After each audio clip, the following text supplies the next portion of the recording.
ஆதியாகமம் 6ஆம் அதிகாரம்.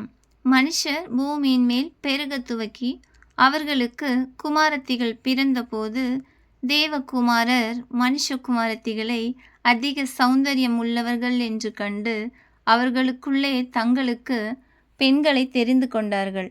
அப்பொழுது கர்த்தர், என் ஆவி என்றைக்கும் மனுஷனோடே போராடுவதில்லை, அவன் மாம்சம்தானே, அவன் இருக்கப் போகிற நாட்கள் 120 வருஷம் என்றார்.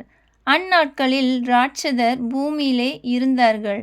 பின்பு தேவகுமாரர் மனுஷகுமாரத்திகளோடே கூடுகிறதினால் இவர்கள் அவர்களுக்கு பிள்ளைகளை பெற்றபோது இவர்களும் பூர்வத்தில் பேர் பெற்ற மனுஷராகிய பலவான்கள் ஆனார்கள். மனுஷனுடைய அக்கிரமம் பூமியிலே பெருகினது என்றும் அவன் இருதயத்து நினைவுகளின் தோற்றமெல்லாம் நித்தமும் பொல்லாததே என்றும் கர்த்தர் கண்டு, தாம் பூமியில் மனுஷனை உண்டாக்கினதற்காக கர்த்தர் மனஸ்தாபப்பட்டார். அது அவர் இருதயத்துக்கு விசனமாயிருந்தது. அப்பொழுது கர்த்தர், நான் சிருஷ்டித்த மனுஷனை பூமியின் மேல் வைக்காமல் மனுஷன் முதற்கொண்டு மிருகங்கள், ஊரும் பிராணிகள், ஆகாயத்து பறவைகள் பரியந்தமும் உண்டாயிருக்கிறவைகளை நிக்கிரகம் பண்ணுவேன். நான் அவர்களை உண்டாக்கினது எனக்கு மனஸ்தாபமாயிருக்கிறது என்றார். நோவாவுக்கோ கர்த்தருடைய கண்களில் கிருபை கிடைத்தது. நோவாவின் வம்ச வரலாறு. நோவா தன் காலத்தில் இருந்தவர்களுக்குள்ளே நீதிமானும் உத்தமனுமாயிருந்தான். நோவா தேவனோடே சஞ்சரித்து கொண்டிருந்தான். நோவா சேம், காம், யாபேத் என்னும் 3 குமாரரை பெற்றான். பூமியானது தேவனுக்கு முன்பாக சீர்கெட்டதாய் இருந்தது. பூமி கொடுமையினால் நிறைந்திருந்தது. தேவன் பூமியை பார்த்தார். இதோ அது சீர்கெட்டதாயிருந்தது. மாம்சமான யாவரும் பூமியின் மேல் தங்கள் வழியை கெடுத்து கொண்டிருந்தார்கள்.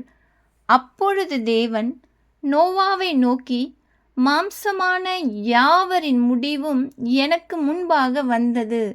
அவர்களாலே பூமி கொடுமையினால் நிறைந்தது. நான் அவர்களை பூமியோடும் கூட அழித்து போடுவேன். நீ கொப்பேர் மரத்தால் உனக்கு ஒரு பேழையை உண்டாக்கு. அந்த பேழையிலே அறைகளை உண்டு பண்ணி அதை உள்ளும் புறம்புமாக கீழ்பூசு. நீ அதை பண்ண வேண்டிய விதம் என்னவென்றால், பேழையின் நீளம் 300 முழமும் அதன் அகலம் 50 முழமும் அதன் உயரம் 30 முழமுமாய் இருக்க வேண்டும். நீ பேழைக்கு ஓர் ஜன்னலை உண்டு பண்ணி மேல் தட்டுக்கு 1 முழ தாழ்த்தியிலே அதை செய்து முடித்து, பேழையின் கதவை அதன் பக்கத்தில் வைத்து கீழறைகளையும் 2ஆம் தட்டின் அறைகளையும் 3ஆம் தட்டின் அறைகளையும் பண்ண வேண்டும். வானத்தின் கீழே ஜீவ சுவாசமுள்ள சகல மாம்ச ஜந்துக்களையும் அழிக்க நான் பூமியின் மேல் ஜல பிரளயத்தை வரப்பண்ணுவேன். பூமியில் உள்ள யாவும் மாண்டு போம். ஆனாலும் உன்னுடனே என் உடன்படிக்கையை ஏற்படுத்துவேன். நீயும் உன்னோடே கூட உன் குமாரரும் உன் மனைவியும் உன் குமாரரின் மனைவிகளும் பேழைக்குள் பிரவேசியுங்கள். சகலவிதமான மாம்சமான ஜீவன்களிலும் ஆணும் பெண்ணுமாக வகை ஒன்றுக்கு ஒவ்வொரு ஜோடும் உன்னுடன் உயிரோடே காக்கப்படுவதற்கு பேழைக்குள்ளே சேர்த்துக்கொள். ஜாதி ஜாதியான பறவைகளிலும் ஜாதி ஜாதியான மிருகங்களிலும் பூமியில் உள்ள சகல ஜாதி ஜாதியான ஊரும் பிராணிகளிலும் வகை ஒன்றுக்கு ஒவ்வொரு ஜோடு உயிரோடு காக்கப்படுவதற்கு உன்னிடத்தில் வரக்கடவது.